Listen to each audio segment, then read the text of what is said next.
Hi everybody, my name's Louise and I am Head of History at Newcastle Sixth Form College. In this video, what I'm going to do is talk through another little project that you can get yourselves involved in to help you get A-level ready for September. Okay, so the project that I'm going to run you through today is based around a component of your A-level studies, which is coursework. Now, coursework is really important to get your overall grade in A-level history, in that it's worth 20% of your mark, and also you have to put together a piece of writing that's around about 5,000 words in length. Now, you do get some flexibility around designing your own question with coursework, but we are going to gear you towards a particular area of history that question has to be on, and that area is German history. So what I'm going to do is introduce you to an area that you could look into for coursework. Now, a really strong piece of coursework will be based around something where there is debate, something that historians have argued about. Okay, because what you need to do in that coursework is you need to find evidence and arguments to kind of thrash out that debate and reach judgment about it. Okay, so the debate that we're going to have a little look at today is based around this question here. So this question is on the Holocaust, and it is, to what extent is Hitler responsible for the Holocaust? Now, at first glance, that question, you might look at that and think, surely that is an obvious answer to that question, that yes, obviously Hitler is responsible for the Holocaust. Okay? However, historians will argue that actually it's trickier than that. It's not as simple, this question, as it might first seem. So what I'm going to do is I'm going to kind of introduce you to a couple of arguments on either side of this debate. Arguments that historians use to suggest, yes, Hitler is ultimately responsible, and some arguments that historians have used to kind of probe that a little bit further and suggest that it's not that straightforward. Okay, so argument number one in relation to the yes, he is responsible is probably the most obvious argument, really, and that is that Hitler is leader of the Nazi Party, leader of Germany from 1933 onwards, and turns Germany into a dictatorship in which his viewpoint is the most important viewpoint within the state. Okay, so the argument centres around the issue of ideology. Hitler's ideology, these historians would argue, is profoundly anti-Semitic, and therefore, because he's a dictator, that ideology becomes policy within the German state from 1933 onwards. Okay. Now, what historians then will do, especially historians on this side of this argument, is they look to evidence to prove that Hitler's ideology was anti-Semitic and that he always wanted to, at some point, exterminate the Jews. And that leads me on to the next big feature of this side of the debate, and that is around Mein Kampf. Now, some of you might have heard of Mein Kampf before, if you've done Germany at GCSE, some of you might not. But Mein Kampf is basically a book that is written by Hitler whilst he's in prison following a failed revolution in Munich in 1923. And he writes this book while in prison, and it's kind of a semi-autobiographical book where he talks a bit about his past, but he also sets out, more importantly, his view of the world. And a big part of Hitler's view of the world was anti-Semitism and hatred of the Jews. So there's loads of evidence in Mein Kampf that Hitler was an extreme anti-Semite. And historians will also use extracts from Mein Kampf to prove that Hitler always wanted to exterminate the Jews at some point. Now, Mein Kampf is published in 1925, so it's quite an early document. If you think Hitler doesn't come to power in Germany until 1933, most historians kind of cite the beginning of the Holocaust as 1941. So 1925, it's a very early document in reference to what Hitler is going to do 15 years later. But these historians believe that this proves that Hitler had a master plan, that he always felt like this, and once in power, he could put that worldview into action and organise something like the Holocaust. So Mein Kampf is a really important bit of evidence for a lot of historians on that side of the debate. Okay, another thing that will be discussed by historians on the argument that Hitler is ultimately responsible is based around the kind of leader that he was and the style of leadership that he preferred. So historians often suggest that Hitler didn't really like to sit down and write big long memorandums and written orders of what he wanted to happen in Germany in relation to a whole range of different policy areas and issues. Instead, they argue that Hitler relies on giving verbal orders. And the Holocaust is enacted by Hitler in this way. So Hitler would sit down with his key generals and leaders of different areas of Germany, and he would give guidance and orders about the carrying out of the Holocaust verbally. Okay, so those are some of the big arguments that you might find historians using on the side of the argument that Hitler is responsible for the Holocaust.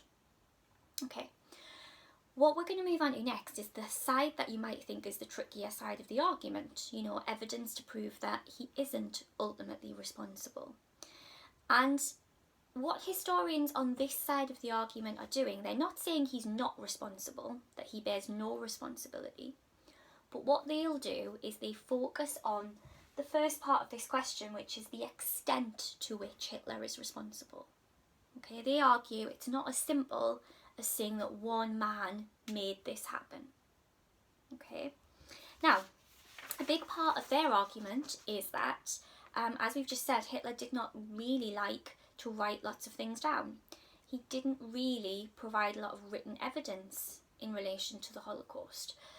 So they would probe the fact that we don't have a written document in which it is kind of, I, Adolf Hitler, order the extermination of Jews in gas chambers at Auschwitz-Birkenau, and then his signature at the bottom.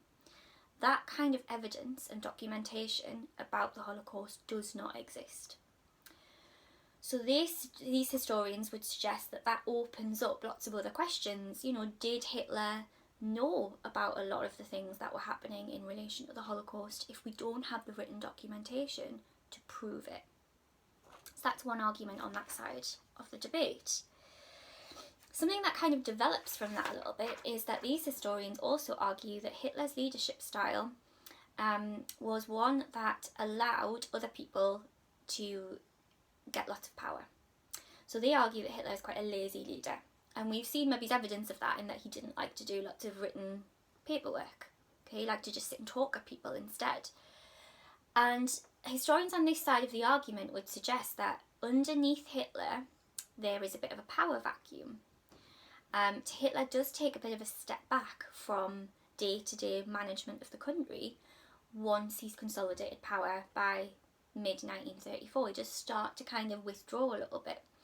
And underneath him, there are a range of very ambitious people who step up and amass quite significant power. And as long as their actions broadly fit with what Hitler ideologically believes in, they can kind of do as they please. And some historians argue that the Holocaust comes from this situation, that there are other people on a day-to-day basis who actually are more important in coming up with decisions and policy. Okay. Finally, third argument on this side of the debate is based around physical evidence. Again, as a historian, we always need to look at what evidence do we have to back up the arguments that we might want to make. And historians who want to probe this question of Hitler's responsibility would look at things like, we don't have evidence of Hitler being at a lot of the sites associated with the Holocaust. So we never have any evidence, written or photographic or video, of Hitler visiting death camps, for example. We don't have evidence of Hitler visiting Jewish ghettos like Warsaw, for example. We don't have evidence of Hitler even visiting concentration camps in Germany either. So again, there's a bit of an absence of evidence about just how much he actually knew about the day-to-day organisation of the Holocaust.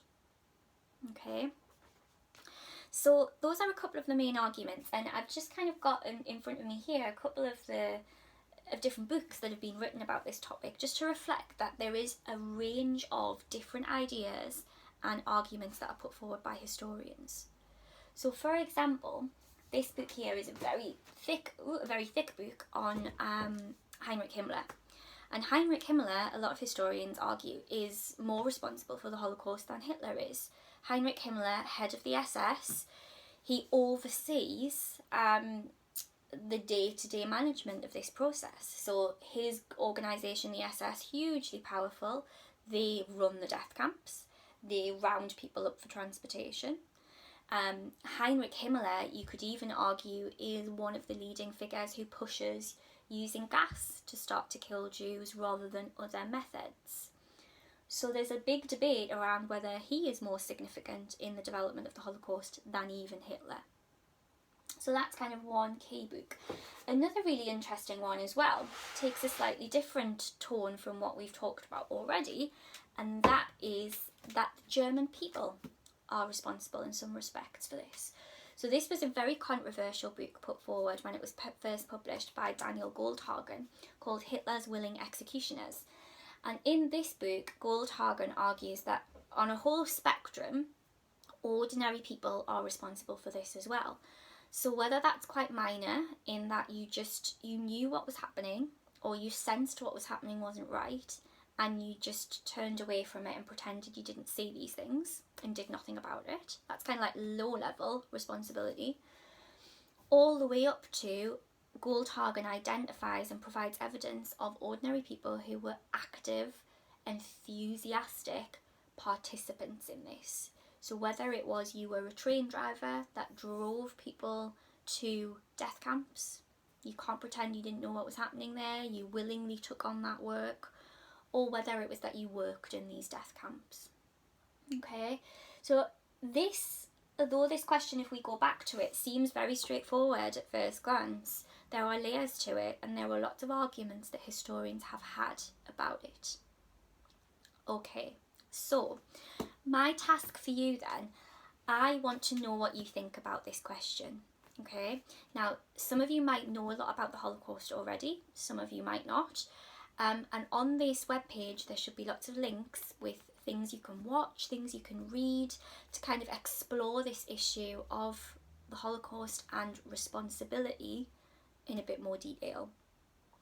But ultimately, one of the things that we have to do as historians, and one of the things that we really have to work on at A level, is you having an opinion and justifying that opinion with evidence. So that is what I would like you to do. Do your research, put together a little bit of writing on what your view is, backed with some evidence, save that on your area on NSFC campus. Okay, thanks everybody, bye!